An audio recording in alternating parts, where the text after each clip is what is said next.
നമസ്തേ. ഇന്ന് ഞാൻ പറഞ്ഞു തരാൻ പോകുന്നത് ഫ്ലെക്സിബിലിറ്റി കുറവുള്ളവർക്ക്, കൈ കൊണ്ട് കാല് ടച്ച് ചെയ്യാൻ പറ്റാത്ത ആൾക്കാർക്ക് എങ്ങനെ അത് ഇമ്പ്രൂവ് ചെയ്യാമെന്നുള്ളതാണ് ഞാൻ പറഞ്ഞു തരുന്നത്. ഫസ്റ്റ് ഞാൻ എപ്പോഴും പറയുന്ന പോലെ നിങ്ങൾ എപ്പോഴും ഒരിക്കലും ഇങ്ങനെ ബെൻഡ് ചെയ്യാൻ പാടില്ല. എപ്പോഴും ബെൻഡ് ചെയ്യുമ്പോൾ നിങ്ങളുടെ അബ്ഡോമിനൽ ടക്കിൻ ചെയ്യുക. എന്നിട്ട്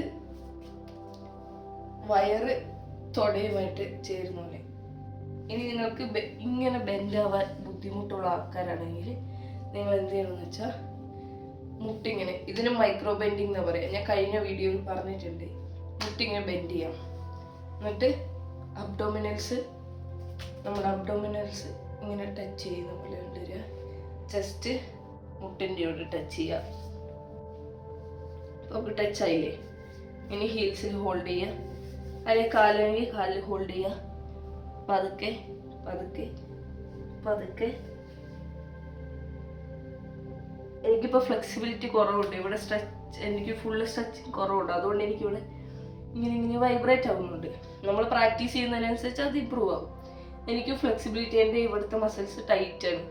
എനിക്ക് കാലിൽ സ്ട്രെച്ചിങ് അത്ര ഫുള്ളി ഫ്ലെക്സിബിൾ അല്ല.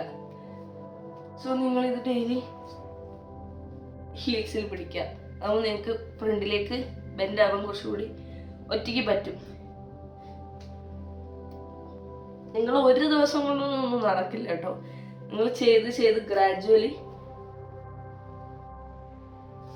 നിങ്ങൾക്ക് നല്ല രീതിക്ക് ബെൻഡായി കാല് സ്ട്രെയിറ്റ് ആയി ഇങ്ങനെ ടച്ച് ചെയ്യാൻ പറ്റും. എണീക്കുമ്പോൾ ഭയങ്കര ബെൻഡ് ചെയ്ത് എണീക്കാം.